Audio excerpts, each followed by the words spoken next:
किसी ने, जलने के बाद भी, फूंकने के बाद भी कुछ भी कर लो, इसी चले जाता, ऊपर कोई नहीं जाता। तो ऊपर का डर निकाल दो। पहली बात, अगर ऊपर कोई है तो वो सरकार है, जो कानून बनाकर आपका भला कर सकती है और जो कानून ना बनाकर आपको बर्बाद कर सकती है। आपका सर है, आपका ये खोपड़ी, इसके अंदर जो दिमाग है ना, जिसका ये बढ़िया है, जिसका ये मजबूत है, वो राजा बनता है, और जिसका ये कमजोर है वो भेड़ों की तरह भीड़ बनकर दूसरों के लिए वोटिंग करता है। हमारी औरतों को, हमारे लोगों को ये समझ लेना चाहिए कि हमारा भगवान अगर कोई है तो वो संविधान है, अगर शक्ति किसी में है तो वो सरकार में है। और किसी भी चीज के चक्कर में देश में आज तक गुलाम हूं तो क्यों हूं? किसने बनाया? किसने कहा कि मैं नीच हूं? किसने कहा कि मैं जमीनों पर हक नहीं रख सकता? किसने कहा कि मैं प्यार नहीं रख सकता? सरकार के सामने खड़ा होकर अपनी मांगे मंगवाने की आजादी देता है। जिस दिन उस आजादी को समझ लोगे, उस दिन वास्तव में संविधान के असली मूल को इस देश में लागू करने को माने तैयार करके। और इस समाज ने हमेशा, पंडित जी ने दबाया शूद्र जी को, शूद्र जी ने दबाया महिला जी को।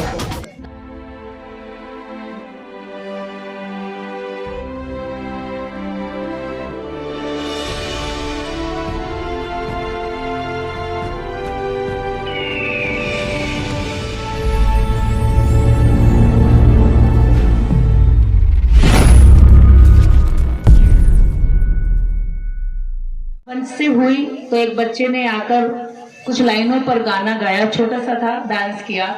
उसने कहा कोई धमकाने को आए तो आंख दिखा देना। मुझे ये लाइन बहुत भाती है और हमारे सर को, हमारे समाज को इतने सालों से सिर्फ धमकाया गया है। और आज भी जब हम संविधान की बात कर रहे हैं तो आज भी धमकाया जाएगा। कुछ लोगों को यहाँ से जाने के बाद धमकाया जाएगा। बड़ा बोल रहा था वहां, तो बड़ी ताली बजा रहा था। और धमकाया भी किसके नाम पर गया? जो इस दुनिया में है ही नहीं। सबसे बड़ा फ्रॉड हमारे लोगों के साथ हुआ, सबसे बड़ा भ्रष्टाचार, सबसे बड़ा घोटाला इस देश के SC OBC लोगों के साथ हुआ। किसने किया? उन लोगों ने किया जिन्होंने आपके दिमाग में, पैंथर भाई साहब ने कहा, भय डाला। भय किसका? पुनर्जन्म के कर्म का। तू अगर इस जाति में पैदा हुआ है नीच, तो ये तेरा पिछले जन्म का कर्म है भैया, तो तुझे भुगतना ही पड़ेगा। जबकि जाति खुद ने बनाई। उनके जो मुखिया हैं वो भी इस बात को कबूल कर चुके हैं कि जाति पंडितों ने बनाई। मैं नहीं कहती हूं, हम तो कहते थे तो FIR करके जेलों में डाल देते। उन्हीं के मुखिया ने कहा है कि जाति पंडितों ने बनाई। आप तो कम से कम अपने कान खोल लो कि जिसने जाति बनाई है उसी ने धर्मशास्त्र बनाए, उसी ने ईश्वर की और देवी देवताओं की गणना की है ताकि आपको डराया जा सके। इतना डर कि कुत्ते से डर, बिल्ली से डर, पत्थर से डर, हर जगह डर बिठा दिया। और डर का उपाय क्या बताया? पंडित जी को भोजन दान करो, पंडित जी को दक्षिणा चढ़ाओ, सारा दुख कट जाएगा। मुकदमा नहीं जीत पा रहे हो, इसका बड़ा कर्रा उपाय है, कर देंगे, जल्दी बता दो। वहां से घूम के आना, ये हवन होगा, इतना पैसा चढ़ा दो, इतना खर्चा होगा, ठीक है कर देंगे। जबकि बताना यह चाहिए था कि जुडिशरी में तुम्हारे जज ही नहीं है तो तुम्हारे फेवर में केस कौन देगा, डिसीजन कौन देगा? कोर्ट में तुम्हारे वकील नहीं है तो तुम्हें मुकदमा जिताएगा कौन? वो ये नहीं बताएगा कि अपने समाज में वकील तैयार करो और जज तैयार करो। वो बताएगा लाओ एक कपड़ा ले आना घर से लाल रंग का, उसको देखूंगा उसमें क्या है। कोई बला चढ़ा दी है किसी ने कर दिया है, कर दिया शब्द बड़ा चलता है इस समाज में, कर दिया। अरे किसी ने नहीं किया, खुद की बुद्धि को तुमने उनके पैरों में निछावर कर दिया, इसलिए उनके हिसाब से चलते हो, उनके कहने से चलते हो। आज संविधान की अगर हम बात करें, सबसे ज्यादा चुनौतियां हमारे समाज ने झेली। इतनी चुनौतियां, अपराध भी उसके ऊपर होता है और थाने में जाकर के आंखें भी उसी को दिखाई जाती है। बहुत बंदा क्या हुआ तेरे साथ पता? जिस प्रशासन को हमारी सुरक्षा के लिए लगाया गया था, हमारे लोग उसी से कांपते हैं। वर्दी वाला देख कर ही हमारे लोगों का डर के मारे पसीना निकल आता है। और बाबा पुजारियों को देख करके उनको भयमुक्त हो जाते हैं कि ये मेरी सुरक्षा कर देगा, जबकि असली दुष्ट वही हैं देश के, समाज के। छोटे मोटे नहीं है, बड़े बड़े मगरमच्छ हैं। महिलाओं के साथ एक एक दिन में 7-7 महिलाओं के साथ दुराचार करते हैं, जेल में जाते हैं और बाहर जाके जुर्म कबूल करते हैं कि हाँ करते थे। हमारे लोग भी बड़ा भर भर के ट्रॉली ट्रैक्टर बाबाओं के यहाँ अपनी बेटियों को ले जाते हैं, बहनों को ले जाते हैं और बाद में कहते हैं कि भैया बाबा बहुत बुरा है, रेप कर दिया। क्यों लेकर जाते हैं? इनको लेकर जाइए ऐसे सामाजिक कार्यक्रमों में जहां से इनको असली ताकत मिलेगी। आपकी ताकत किसी के भी पैरों में नहीं है, आपकी ताकत इस देश की सरकारों में है और ये आपको समझना होगा। ये वो कभी नहीं बताएंगे आपको। अगर देश का कानून बनता है तो वो साधु पर भी लागू होगा, समान जनता पर भी लागू होगा, देवी देवता जो मंदिर ट्रस्ट सब पर भारतीय संविधान लागू होता है। लेकिन किसी भी पोंगापंथी की कोई भी बात समाज पर लागू नहीं होती है। हम अपनी मर्जी से गुलाम बने हुए हैं और जिस दिन हमने छोड़ दिया इनकी दुकानें बंद हो जाएंगी। 5 किलो राशन की बात आती है। देश का मुखिया बिल्कुल वैसे ही समझिए आप, बहुत सरल भाषा में समझाऊंगी जैसे घर का मुखिया होता है। घर का मुखिया जब हम उसको वोट दे करके देश का मुखिया बनाते हैं तो वो बिल्कुल वैसे ही हमारी देखभाल करता है जैसे हमारे घर का मुखिया करता है, जैसे हमारा पिता होता है। वो ध्यान रखेगा किसी के कपड़े ना फटे, उससे पहले कपड़े लाएगा।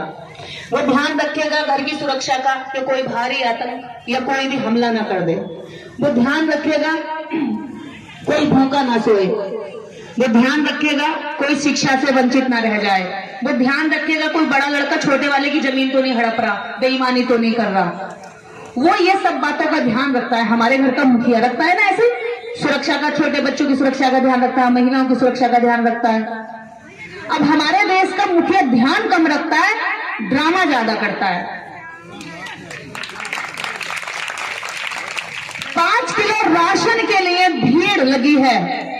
हमें 5 किलो राशन नहीं, 5 एकड़ जमीन चाहिए, जमीन। इन बाजियों में बहुत ताकत है हमारे लोगों के, वो खुद फावड़ा चला करके खेती उगाना जानते हैं। तुम्हें भी सदियों से उगाकर खिलाई है जब उनके नाम पर जमीनें नहीं थी। हल वो चलाएंगे और मालिक तुम बनोगे। खेती वो उगाएंगे और पेट उनसे पहले तुम्हारा भरा जाएगा। इससे बड़ा भ्रष्टाचार और घोटाला कहां होता होगा भाई? सिस्टम में तुमने खुद को ऊपर बिठा दिया। और जब हम कहते हैं कि तुम ऊपर कैसे हो गए, खुद नहीं कहा, खुद नहीं लिखा, खुद नहीं प्रचारित किया कि हम ऊंचे हैं, हम श्रेष्ठ हैं। हमने तो नहीं माना तुम्हें। और ऊंचे होने का घमंड भी इतना कि हर दिन पूछते कौन जाता भाई, ये कहकर क्या कहना चाहते हैं? वो आपकी हिम्मत को तोड़ना चाहते हैं। अरे कौन जात का रे, कौन गांव का, क्या नाम है तेरे बाप का? क्यों पूछते हो ऐसे? एक 80 साल का बुजुर्ग भी एक 12 साल के पंडित जी के पैर छूता है। सिस्टम जन्म से मां की कोख से जन्म लेते ही ऊंचा हो जाता है। चाहे मंद बुद्धि हो, बेअकल हो, विकलांग हो, मानसिक रूप से कमजोर हो, हमारा बुद्धिमान व्यक्ति भी उसके पैरों में लौटता है। सिस्टम भ्रष्टाचारी सिस्टम है भारत का। उनका 12 साल का बच्चा जब हमारे वृद्ध व्यक्ति से पैर छुआता है तो काहे के संस्कार और कहते हमारी संस्कृति बहुत महान है। ये महान संस्कृति हो गई केवल इस वजह से तुम अपने कुत्तों को भी आप कहते हो, तो भी आप इधर आ जाओ, और हमारे लोगों को तू कहते हो। हमारा इंसान भी तुम्हारी नजर में तू और तुम्हारा कुत्ता भी तुम्हारी नजर में आप। और इतनी भ्रष्टाचारी व्यवस्था में बात करते हैं संविधान की। अभी यहां बहुत सारे लोगों की भावनाएं हाथ हो सकती हैं, बड़ी छुई मुई भावनाएं, बात करने से छुई मुई हो जाती है, गिर जाती है नीचे, पटक पटक कर बिलबिलाती है। यहां अगर अभी हम बोल देंगे, शब्दों को रोक रहे हैं हम, तो जब हम उनके द्वारा सताए जाएं तो वो धर्म। और जब हम सताने का पलट कर पूछे कि भाई क्यों सता रहा है, क्यों डंडा मार रहा है, मेरी कोई गलती नहीं है, क्यों मेरी जमीन छीन रहा है, मेरी कोई गलती नहीं है, क्यों मेरी बहन बेटे पर नजर रख रहा, क्यों हर दिन हर 1 घंटे में 7 बलात्कार मेरे बच्चों के साथ हो रहे हैं, तो कहेगा अरे भावना हावत कर दी, बड़ा अधर्मी है, बड़ा विधर्मी है, सवाल करता है। यानी कि हम जब हमें मारा जाए, पीटा जाए, हम चुप रहे, बाबूजी बाबूजी कहते रहे, तो हम धर्म की रक्षा कर रहे हैं। लेकिन जैसे ही हम पलट कर कहें कि बस बहुत हो गया रे, दर्द हो रहा है, छोड़ दो हमें, अब सहा नहीं जा रहा, तो कहते विधर्मी है। पलटकर वार करता है, धर्म का नाश करता है और हमारी भावनाएं आहत करता है। बचाते हैं उसको सर्वशक्तिमान को, लेकिन जब कोई सर्वशक्तिमान से सवाल करता है तो जाते किसकी शरण में? थाना। किसकी शरण में जाते? डॉक्टर अंबेडकर के लिखित कानून की शरण में जाते हैं। तो शक्तिमान कौन हो गया भैया? तुम्हारे शक्तिमान को भी, तुम्हारी भावनाओं को भी इज्जत कौन देता है? डॉक्टर अंबेडकर। और हर दिन आए दिन कटाक्ष होता है। अभी आपको यहाँ अगर कीर्तन करना होता, हवन करना होता, जागरण करना होता, बाबा का प्रवचन करना होता, कोई जरूरत नहीं थी आपको प्रशासन के पास लिखित चिट्ठी देने की। आप करते, सड़कें रोकते, कोई जरूरत नहीं थी। लेकिन जब आप बाबा साहब डॉक्टर अंबेडकर का, जैसे अभी गाने में बच्चों ने कहा कि जय भीम ये क्रांति का नारा, जब आप जय भीम का उद्घोष करके 10 लोगों को भी इकट्ठा करते हैं तो वो डर जाते हैं। उन्हें पता है ये 10 ही चूल्हे हिला देंगे इस देश की उस भ्रष्टाचारी व्यवस्था की जो सदियों से तुमने बनाकर हमारे सर पे थोपी हुई है। भाई साहब अभी बोल रहे थे, ढोल गवार पशु शूद्र नारी सकल ताड़ना के अधिकारी। जब हमने कहा धर्म में हम धर्म में मानते हैं, हम विश्वास रखते हैं, तो कहा बहुत बढ़िया। जब हमने तुम्हारे धर्म ग्रंथ नहीं पढ़े, उनमें झांक के नहीं देखा कि चल क्या रहा है, तो तुमने कहा बहुत बढ़िया, बहुत बढ़िया, आशीर्वाद दे दिया, बच्चा पैदा हो गया, आशीर्वाद दे दिया, शादी हो गई, आशीर्वाद दे दिया, नौकरी मिल गई। अब यही लोग जब पूछ रहे हैं भाई धर्म में हमें गाली क्यों लिखी, तो वो कह रहे हैं कि नहीं, ताड़ने का अर्थ पढ़ाना है। अब पूछना यह है कि 1947 से पहले कितने शूद्र पढ़े लिखे थे, कितनी स्त्रियां पढ़ी लिखी थी, कितने यूनिवर्सिटी और कॉलेजेस महिलाओं के लिए खुले थे। अगर शूद्र और स्त्री को पढ़ाना तुलसी धुएं की चौपाई का अर्थ है, तो सावित्रीबाई फूले पर कीचड़ किसने फेंका? ज्योतिबा फूले का बहिष्कार किसने किया? और पहला स्कूल 1848 में ज्योतिबा फूले और सावित्रीबाई फूले को खोलने के लिए फातिमा शेख, एक मुस्लिम महिला का मकान क्यों लेना पड़ा? यूनिवर्सिटी बनाते ना। जिस संस्कृति की तुम दीने हाँकते हो, लंबी चौड़ी चौड़ी, और गुरुकुलों की, वो पता है क्या थे? पेड़ के नीचे बैठ करके एक चुटिया वाला 5 चुटिया वालों को पढ़ाता था। ये इनके गुरुकुल थे, पेड़ के नीचे। कोई पुरानी यूनिवर्सिटी हो इनकी तो बता दो, बुद्ध के समय की तक्षशिला नालंदा जो इन्होंने बर्बाद की, पेड़ के नीचे, कमरे के नीचे बस पढ़ा दिया। एक भी यूनिवर्सिटी बताओ इनकी खोली गई? सावित्रीबाई फूले की खोली गई, आज भी पुणे में स्थापित है, चाहे वो इन्होंने खंडर कर दी। ये जातिवाद है जो हमारे लोग, हमारे प्रति, हमारे लोगों में डाल दिया गया है। धानु, कोई, कोयली, मौर्य, शाक्य, चमार, जाटक, रविदसिया, इन सब के अंदर भी डाल दिया है। और इसी जातिवाद का फायदा वहां पर बहुत अच्छे तरीके से उठाया जाता है। लेकिन अब वो दिन दूर नहीं है, लोगों ने कह दिया कि बस भाई हमें तो हिसाब चाहिए, इतने लंबे समय तक तुमने यहां रखा, अब हमें भी ऐसे पलट दो, हम जा रहे हैं ऊपर, तुम यहाँ नीचे आ जाओ जरा कुछ साल के लिए। भयंकर डर बैठ गया भाई, भयंकर डर। अभी तो पूछा नहीं है कि ऊंचाई पर तुम बैठे थे, चलो भाई अब तुम कुछ साल यहाँ आ जाओ, यहाँ हम बैठ लेते हैं। जब पंडित कोई योग्य व्यक्ति की बात है तो निर्देश के आगे पंडित निर्देश क्यों नहीं लगाते भाई? जब पंडित कोई जाति नहीं है, योग्यता है, तो पंडित डॉक्टर अंबेडकर क्यों नहीं बुलाते? पंडित जवाहरलाल नेहरू क्यों बुलाया? खुद के शब्दों का अर्थ तुम्हारे पास नहीं है और चले हो हमारे लोगों को बेवकूफ बनाने। अरे इन लोगों ने मरा हुआ इनका ब्राह्मण धर्म अपने कंधों पे जिंदा रखा हुआ, जिस दिन ये झटका मारेंगे ना नीचे पड़ा दिखाई देगा।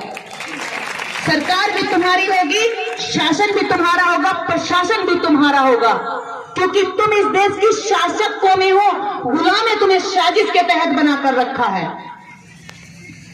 और भारतीय संविधान यही कहता है, बाबा साहब डॉक्टर अंबेडकर ने जो वोट का अधिकार दिया, अगर भारतीय संविधान की सबसे खूबसूरत चीज मैं मानूं तो इस देश के अंदर एक गरीब का भी वोट वही है और एक अमीर का भी वोट वही है, एक करोड़पति का भी वोट वही है और एक झोपड़ी झुग्गी में रहने वाले का भी वोट का अधिकार एक ही है। सबको समान एक वोट का अधिकार है।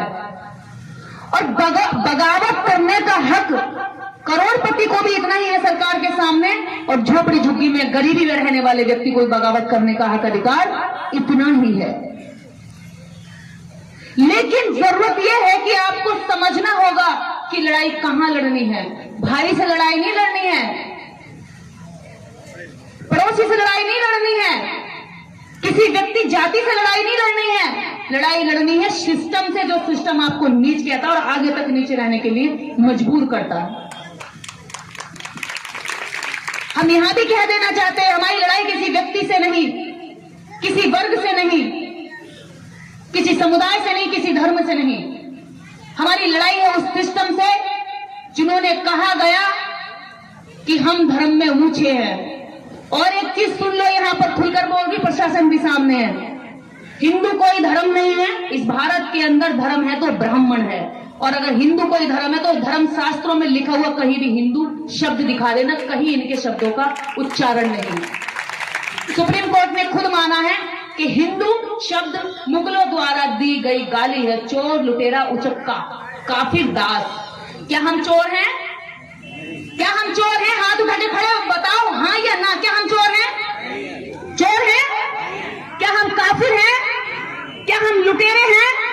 क्या हम दास हैं? जब हम नहीं है तो हम कैसे कहते हैं, कॉलर उठा के गर्व से कहो हम हिंदू हैं?